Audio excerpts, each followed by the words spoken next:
تەوقەی هەلیکار و وەبەرهێنان. سەردانی شاندێکی بازرگانی بە سەرۆکایەتی کۆنسوڵی سعودیا بۆ شاری سلێمانی لێدانی یەکەم تەقەیە لە دەرگای شارەکە لەلایەن گەورەترین هێزی وەبەرهێنانی جیهانەوە. سعودیا خاوەنی گەورەترین سندوقی وەبەرهێنانە.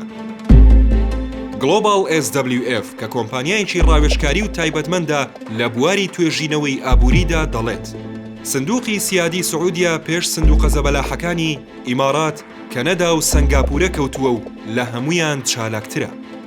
ئێستا ئەو هێزە گەورەی جیهان کە نیازی هەیە بە بەهای 100 ملیار دۆلار وەبەرهێنان لە عێراقدا بکات، دەنگ و باسی کوچە و شەقامەکانی سلێمانی بیستووە و بینیوە. بە ژینگەیەکی گونجاوی دەزانێت بۆ ئەوەی وەبەرهێنانی تێدا بکات.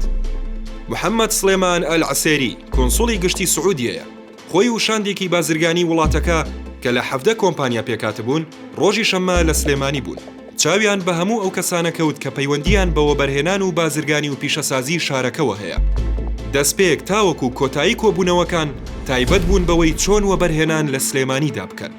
نەوزاد غەفور سەرۆکی ژووری بازرگانی و پیشەسازی سلێمانی کە بەشدار بووە لە کۆبوونەوەکاندا دەڵێت کۆنسوڵی سعودیا سەرسام بووە بە ژینگەی سلێمانی و بە شارێکی جیاواز وەسفی کردووە. ئەل-عەسێری گوتوویەتی ژینگەی سلێمانی بۆ وەبەرهێنانی پیشەسازی و کشت و کاڵ یەکاویەکە. سعودیا بەنیازە وەبەرهێنان لەم کەرتانەدا بکات. وزە، نەوت، بیناسازی، وێزگەی کارەبا بە سوتەمەنی، وێزگەی کارەبای سۆلار، کشت و کاڵ. قوبات تاڵەبانی لە پشت ئەم سەردانی شاندەکەی سعودیا بوو. هەرخۆی پێشوازی لێکردن و بە گەورە بازرگان و وەبەرهێنەرانی سلێمانی ناساندن.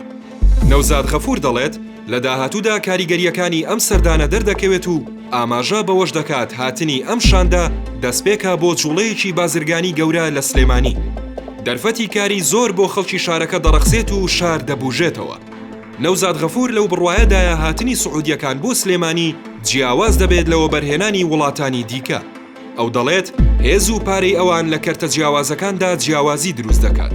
هەنگاوە سەرەتاییەکان بۆ دەستپێکردنی وەبەرهێنان لە سلێمانی دەستی پێکردووە. سعودیەکان داوایان لە بازرگان و کۆمپانیاکانی سلێمانی کردووە سەردانیان بکەن و بەردەوامی بە گفتوگۆکانیان بدەن تاوەکو دەرگاکە بە تەواوی بەڕووی وەبەرهێنەرانی سعودیا دەکرێتەوە و ملیاران دۆلار گەشە بە ئابووری سلێمانی دەدەن و هەلیکاری زیاتر بۆ خەڵکی شارەکە دەڕەخسێنن.